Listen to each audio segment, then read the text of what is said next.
What did it mean to see Frank Harris get on the David Bryan Award semifinalist list yesterday? He gets on so much stuff. I don't know the difference between any of it, so I just always like it, retweet it, put hashtag 210, triangle toughness, move on. I know you're on the radio. You mentioned the Harris for Heisman campaign. What would it realistically take to get something like that started for a program at this level? Us to be creative, and get it going. His play warranted. Just we got to get it going. Does it seem have to have a year like last year where you're undefeated and in the rankings, or do you think just with enough stats that it could be possible? Oh, I don't know. I really don't know. I just know how important he is to our team and our city, and I know what kind of human he is. So I'd vote for him. Jeff, comparing this point last season or this point this year to the last season, and I think you mentioned it earlier in the year, it feels like, is this team better than last year's, or is that a hard comparison to make? I don't think we're as probably talented or as deep of a roster just because of so many of the super seniors.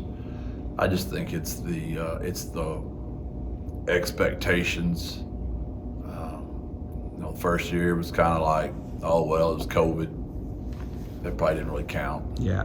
Then the next year, it was like, holy mackerel, these guys have won 11 games in a row. What a neat little story down there in San Antonio. Yeah. And now it's a bunch of kids that just think they're supposed to go out there and doesn't matter who they play, they're supposed to find a way to win. Doesn't matter who's injured, doesn't matter the circumstances. We played in weather.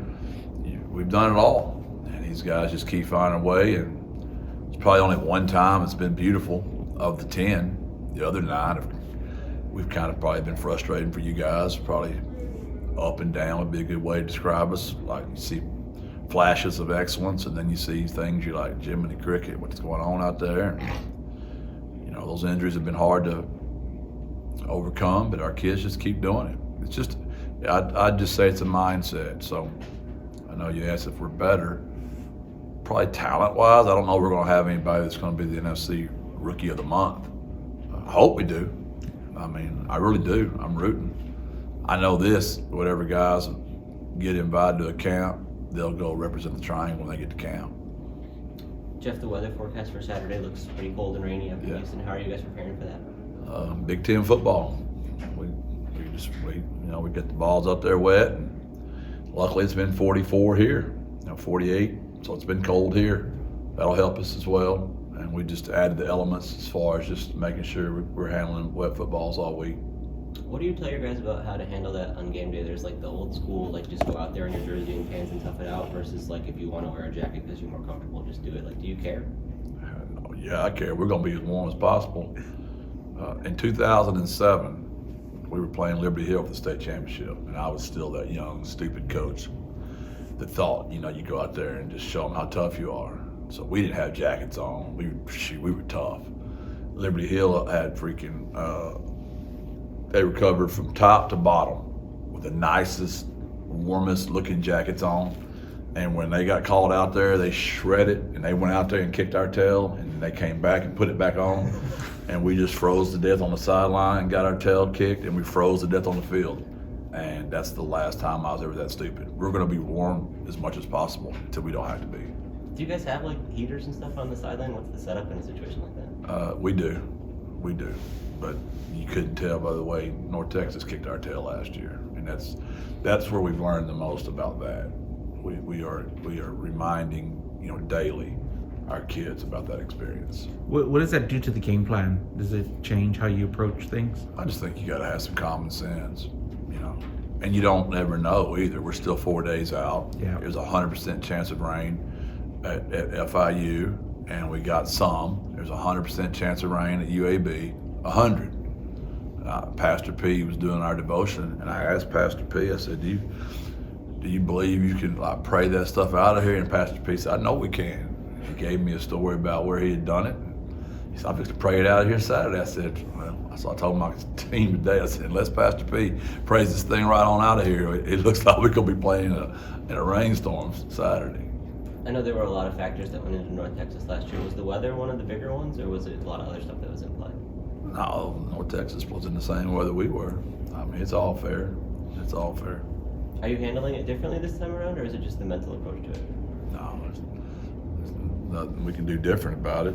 I mean, we practiced wet ball we still do the same stuff. It's just, I don't remember if it was really cold the entire week before that game. It's been a while now, but I do know that the cold weather this week is going to help us. You can see right now which kids can handle it and which kids can't. You can already tell. Like, there are kids that just can't function in it, and there's some kids that it's like they were born to just ride.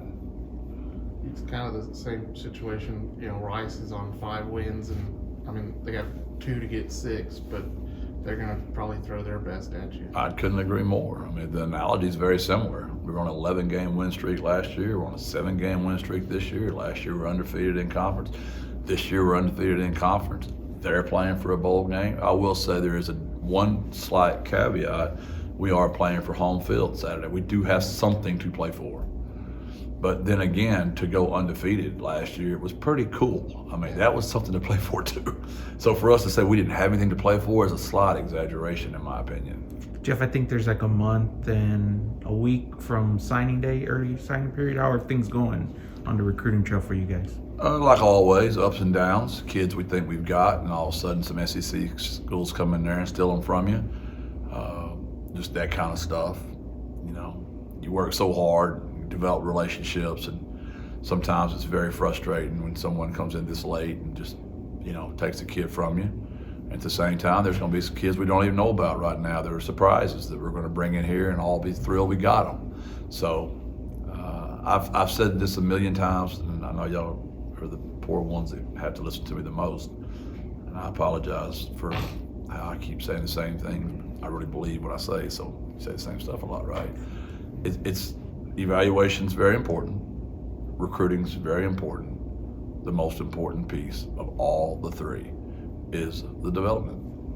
It's the process. It's what do you do with them once you get them here. That's the biggest piece. And I wish there was way more coverage of how they turned out and what you did with them once you got them versus winning the recruiting. I can give you quite a few examples of schools that have won the day on recruiting and they lose a lot of Saturdays. What is that?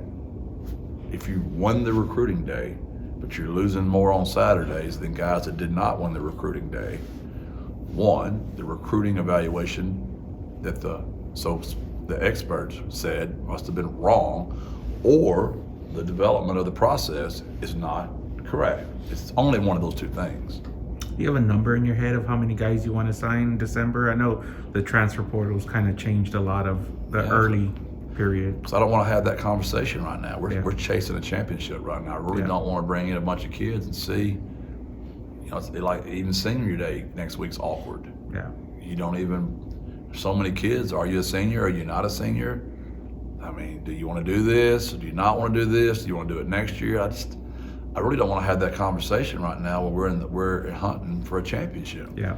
And we're one of the few teams in the country that are 2 years in a row competing for a championship again. So it's just unfortunate timing. We are having some of those conversations. Unfortunately, we have to.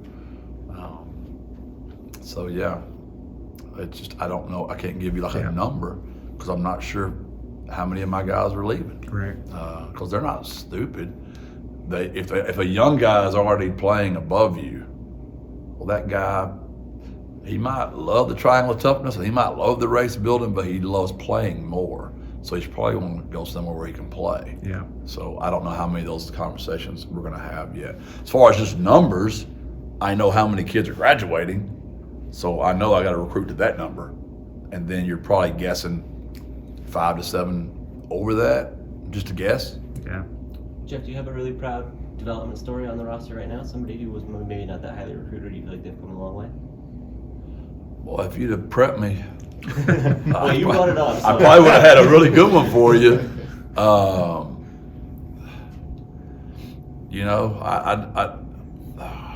Trey Moore. Yeah. I mean, who would have thought as a redshirt freshman he might have been arguably one of our best defensive football players. I don't know where Dadrian Taylor was in the recruiting back in the day.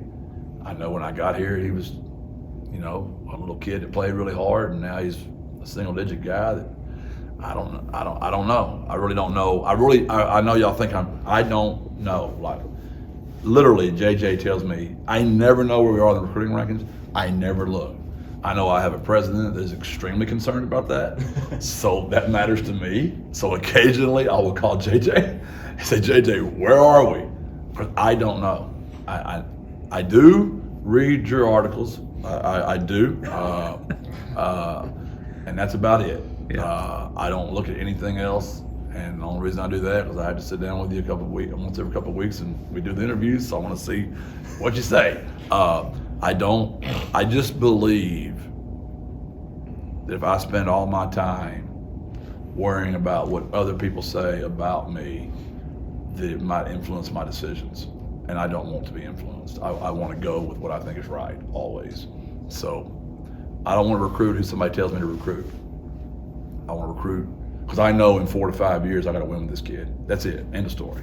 And if I do that, y'all are going to all be happy. And if I don't do that, y'all are going to be not happy. Coach, you talked about just how frustrating it is when you recruit a kid hard and then somebody else comes in the last minute, swipes him.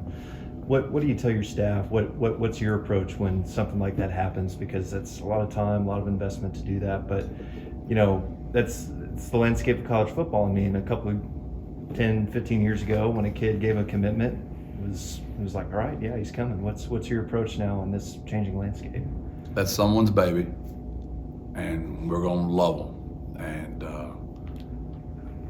because that's what we're supposed to do. Now, with the transfer portal, I can't tell you how many kids that might chase the Power 5 eyes that get up there and they realize it's a lot colder than they thought, it's a lot further away from home than they thought. They miss mom, they miss Texas, they miss the relationship they had with us, and we get them back on the second time around. So, one, you're supposed to treat them good. Like Kendre Miller, the running back at TCU, is one of my favorite kids I've ever recruited. We lost him the night before signing day at TCU. We were the only school he had. And he's quite arguably one of the best running backs in the country. And I reached out to Kendre this week to let him know how much I loved him, how proud I was of him. Reached out to his mom, his father, and Savion Marshall's a wide receiver at TCU. And, you know, I was his first offer too. And he's from Marshall. And just reached out, let him know how happy I was, how good they're doing for Sonny, and how good it is for East Texas. You know, I'm from there. I still keep up with those East Texas kids. So we've lost a lot of kids, and it's just part of the deal, right? And one of the main things in this business is you can't take anything personal. When JJ second guesses, he hated the Philly special Saturday. He hated it. He's already told me 100 times. You can't take it personal, right? You just can't. Because here's what I understand. The only reason we get to do all this is because you guys love it so much. It's a passion of y'all's too. It's a passion for fans. That's what makes people talk about it and second guess and critique. Well, don't take it personal. No one would be here interviewing me right now if it didn't matter to those people. So we just try really hard to not take it personal. Remember that's someone's baby. Love them. And we might get them the next time around. Thanks, Jeff. See ya. Thanks, Jeff. Yep.